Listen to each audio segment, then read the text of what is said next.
Hi everybody, this is Greg Tanner for The Mindful Eye and the Daily Critique. Today's image was created by Greg, who is from Canada. Greg shot this with a Canon 40D 100mm f2.8 macro lens at ISO 200 and f16, exposed the file for 6 seconds. Greg recently created this image on my Spirit of Whidbey Island workshop, and he created this image in the context of an assignment on repetition. One of the things I like right away about this image is how Greg has chosen pattern as a way to express repetition. One of many ways that we can do it, but a really great way in nature, and a particularly great subject at this location where there were cliff faces above a beach and that had a lot of eroded forms that definitely could express patterns. So I'm really enjoying the way that Craig has worked with the idea of pattern to create repetition. To create a unified image, moves me around in the whole image. Dominant idea to me in the images, these deeper eroded forms where you start to push towards a black. Contrast is one of the heaviest things in terms of the weight of the different ideas in our design. And I not only enjoy the repetition of those shapes and how repeating and rhyming those ideas can create visual unity, also enjoy the shapes themselves. They're either, to me, very beautiful in terms of just simple, elegant circles and ellipses, or they start to push towards archetypal ideas that could remind us of symbols, faces, things like that that might have an effect on our subconscious. The other thing that I like about the composition is how the corners are pretty dark. I want to talk a little bit more about that, but you get a sense of the eye being contained here just by framing this in a way where, as we move out to the corners, very dynamic areas of the composition, that we start to slow down the eye and contain the eye by just having less information there, including areas there that are dark. Another thing that I love about this image that I want to talk quite a bit more about is color and the potential for even more color. When I look at this image, I start to see an exciting possibility pushing the difference between orange and blue, and also the idea of yellow and violet. Those ideas are muted right now, but they're there, and it really starts to give us the potential, if we would like to play with color, to play with color. Another neat thing about the subject matter is that Greg has come in close enough on this. We're not really seeing background, we're just basically seeing eroded rock. That it's abstract. We don't have a reference point for where this is or what the color might be, and one of the nice things about shooting close or starting to abstract, just paying attention to intrinsic quality of line or form, the intrinsic values of things, it can start to give us quite a bit of leeway from a creative standpoint if we do want to just use the capture as a jumping off point to have a palette where we start to express other ideas. One of the first things that I did to this image was I simplified the pattern a little bit. If we want to talk about pushing towards a variation, I came into areas like this where there was contrast within the circle, and also looked on the face of this eroded wall, and I just removed some ideas that represented high contrast to cut down on the number of high contrast shapes. And that's the layer right there where I did that. So I'm going to go back to the original version. If you sort of get back from the monitor and look at this just one more time, I've done this many times on the Daily Critique, but it really gives you a sense of how little areas of contrast, by getting rid of them, how we can potentially simplify the way the viewer moves through the image, because every one of those areas of high contrast has a lot of visual weight, and they have a big effect on the way the viewer is moving around in the image from subject to subject.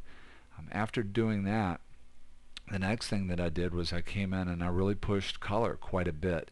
And I really, in this layer, I'm pushing the idea of yellow and orange. And I just did that using a simple hue saturation layer, and really pumping the saturation up and then applying that locally to the areas that were yellow and orange. After that, I came in and I darkened the left-hand corner. So I'm going to come in right here, and I'm going to try and contain the eye a little bit more. We've got dark here, dark here, dark here. Down here we have dark, and then it goes to light there. I want to darken all the way around, so I'm going to do that using curves, and I'm darkening a little bit at the top to try and pin those corners out. I used that term the other day. I'm essentially trying to create 4 corners that have the same feel to them. So it's a real simple way of working with balance. the corners of the image. All of the corners have the same kind of weight or same idea. Then I came in and I used just a blank layer, went into soft light blending mode, and painted some black on this layer to create more of a feeling of a vignetting mask to contain the eye even more. And then I had some fun with Cooler, which is a really neat tool inside of CS4 and CS5 right here. This is going to come up, and what I essentially did was I came in and I sampled sort of this yellowish orange color, and I figured out that this color right here was the complement to that. And let me collapse this. Then on a blank layer I painted that color in places to create even more of a dimension of color depth. Why did I want to do that? A lot of times I'll do that on images where there's a lot of just luminosity change and visual weight being driven by the difference between light and dark. Again, those areas have so much visual weight. They're visually heavier than anything else. And a lot of times it can start to make an image feel one-dimensional, where that's all that it's about. And color is something that has a lot of visual power, particularly when we start to talk about using complementary colors, pushing the difference between warm and cool. That kind of an overlay of an idea can compete with the idea of great contrast or a lot of luminosity change, and it can help to slow the eye down and create more of a feeling of layers of story, even in a shot like this where there's not a lot of physical depth here. It's there, but the subject matter in a lot of ways is pretty simple. We can start to make this more complex, layer it up by playing around with color. And so by adding the blue here, I'm creating another dimension of color. And then I came in at the very end and I tried to make the areas of black even more dramatic to again sort of simplify. Now that I have the color there, and it can be a layer of information sort of closer to the viewer, if I simplify some of those shadow areas by just making a stronger black point, I feel like the image will become more graphic, and it will also push the color even more. Whenever we have really rich points of black, to me, it can really add to the feeling of a vibrance of color and separation of color. So I'm going to come in and I'm going to do that change there. And here's where we started, and here is where we've ended up. Obviously you'd have to be way open to essentially thinking about the original capture as just a palette, and you'd also have to be willing to push this pretty far from a color standpoint.